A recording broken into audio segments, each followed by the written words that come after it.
तो आज हम पढ़ने वाले कक्षा 12 का ज्योग्राफी चैप्टर नाम का 1 होगा और ये आपका बेसिक क्लास होगा। ठीक है, वास्तव में चैप्टर की शुरुआत है कल होगी। तो सबसे पहले जान ले भूगोल किसे कहा जाएगा। सुना जी, भूगोल किसे कहा जाए। सबसे पहले बात, भूगोल जो है ये किसका पार्ट है? सोशल साइंस का। किसका पार्ट है? तो सामाजिक विज्ञान का एक भाग है जिसमें आप किसका स्टडी करेंगे? पृथ्वी का और प्राकृतिक संसाधन का। किसका स्टडी कहते हैं? पृथ्वी और क्या? प्राकृतिक संसाधन का। पृथ्वी की संरचना कैसी है, फिर प्राकृतिक संसाधन क्या है क्या नहीं है, उनका कैसे उपयोग किया जाएगा, ये सारी बात भूगोल में स्टडी की जाती है। तो लिखा है क्या कि भूगोल जो है सामाजिक विज्ञान का एक शाखा है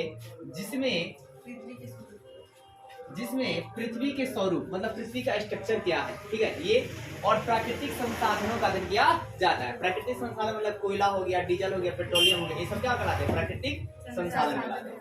तो डिफिनेशन आप समझ गए। सामाजिक विज्ञान की वो शाखा जिसमें आपका पृथ्वी की संरचना, चाहे पृथ्वी के स्वरूप और प्राकृतिक संसाधन किया जाता है, उसे भूगोल कहा जाता है। जैसे आप लिख सकते हैं पेड़ पौधा लिख सकते हैं, फिर पृथ्वी की आकृति लिख सकते हैं, पेट्रोलियम लिख सकते हैं, कोयला लिख सकते हैं, ठीक है ना, कागज लिख सकते हैं। अब आगे देखिए, ये जो आपका भूगोल शब्द है ये दो शब्दों से मिलकर बना है। किस शब्द से बना है? भूगोल जो है कितने शब्द मिलकर बना है? दो शब्द से। भूगोल जो है दो शब्द से मिलकर बना है, भू और गोल। भू का मतलब क्या होता है? पृथ्वी। और क्या जी? गोल है तो गोल, मतलब पृथ्वी क्या जी? गोल है। पृथ्वी क्या जी? गोल है। इसका मतलब अब इसकी उत्पत्ति, भूगोल शब्द की जो उत्पत्ति है किस शब्द से हुई है? ग्रीक शब्द से। किस शब्द से हुई है? ग्रीक शब्द से हुई है। कौन कौन? जियो और ग्रोपस से। जियो और क्या जी? ग्रोपस से। जियो और ग्रोपस। जियो का अर्थ क्या होता है? जियो का अर्थ क्या होता है जी? पृथ्वी होता है। जियो का अर्थ पृथ्वी होता है और ग्रोपस में क्या होता है जी? वर्णन करना। क्या करना? वर्णन करना। एक और बात, पृथ्वी के लिए आप पृथ्वी शब्द बोल सकते हैं या भू परपटी बोलेंगे। क्या बोलेंगे? भू परपटी, ठीक है ना। क्या बोलेंगे आप? पृथ्वी बोल सकते हो या भू परपटी बोलोगे।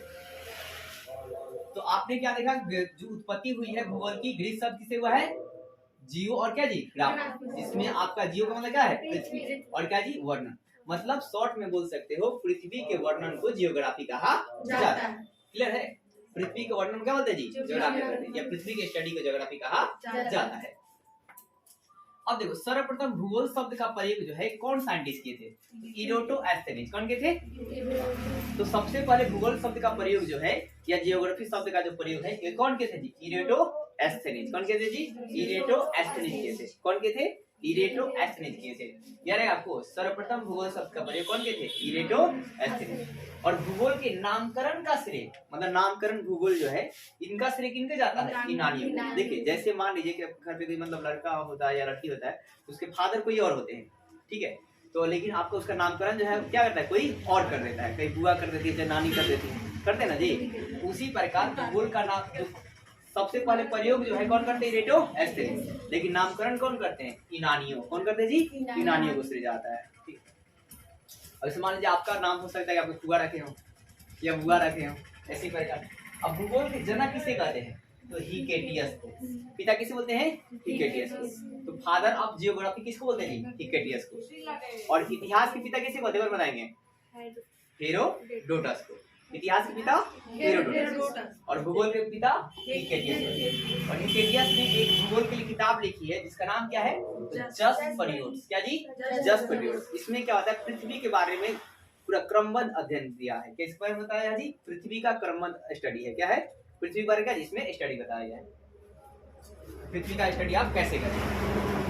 अगर वर्तमान भूगोल के जनक किससे बोलते हैं? हमबोल्ट को। वर्तमान भूगोल के जनक किसे बोलते हैं? हमबोल्ट को। वर्तमान भूगोल जनक कौन है जी? हमबोल्ट। चलिए आइए देखते हैं आप लोग किताब।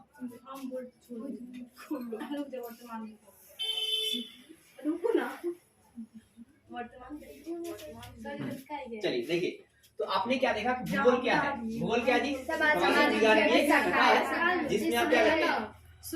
पृथ्वी और प्राकृतिक संसाधन क्या जाता है। अब भूगोल जो है अर्थ क्या होता है? पृथ्वी क्या जी? भूगोल शब्द उत्पत्ति किस भाषा से हुई है? ग्रीक शब्द किससे जी? जियो और क्या जी? ग्राफस।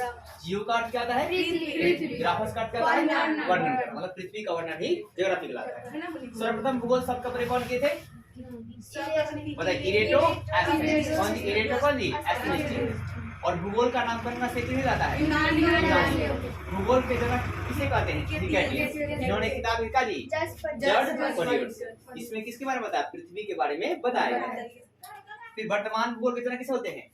हम बोलते हैं हम बोल। तो वर्तमान बोल जनक हम बोल। ऐसे आपको रिवीजन भी करना है। अब ये देखो भाई साहब, ये हो गया पृथ्वी। क्या हो गया? पृथ्वी, ठीक है ना।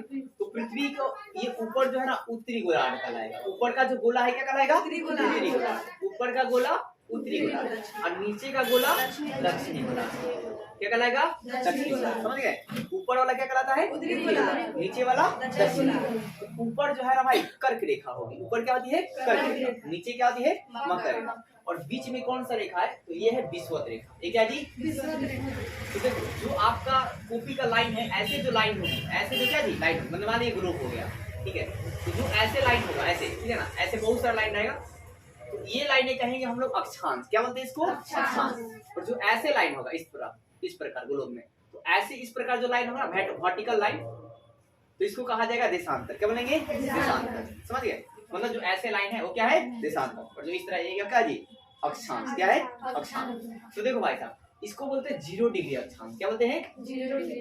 तो 0 डिग्री अक्षांश को कौन सा रेखा कहा जाता है? तो आप याद रखना भूमध्य रेखा। क्या बोलते हैं? भूमध्य क्या जी? रेखा।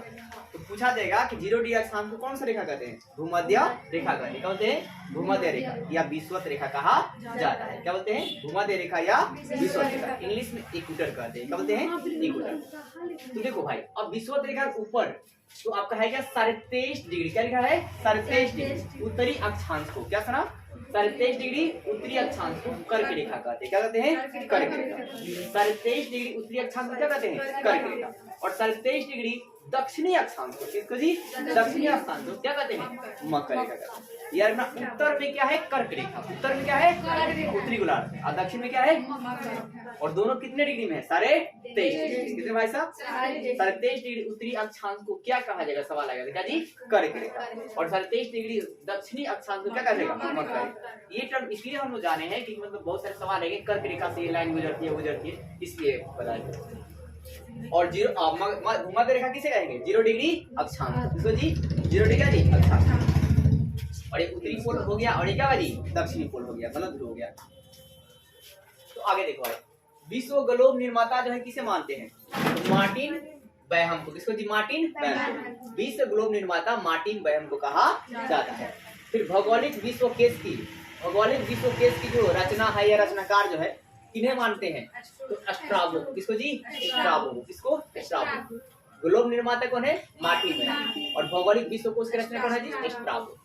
अब देखते हैं 20वीं शताब्दी की आरंभ। 20वीं शताब्दी की आरंभ। तो 20वीं शताब्दी जब आरंभ हो रहा था तो लोग अपने जीवन के शैली में आपका है क्या? लोगों ने 2 तरह की विचारधारा प्रस्तुत करते हैं। कितने विचारधारा प्रस्तुत करते हैं? 2 तरह के। मतलब लोगों ने मानव के विकास के लिए कितनी विचारधारा प्रस्तुत की? 2 तरह। एक था विचारधारा, देखिए पर्यावरण के संबंध में 2 विचार क्या आई सामने आई। पहला क्या है जी? संभववाद। तो संभववाद विचार का क्या कहता है कि मनुष्य पर्यावरण परिवर्तन करने में समर्थ है। मनुष्य क्या जी? पर्यावरण को परिवर्तन करने में क्या है? समर्थ है।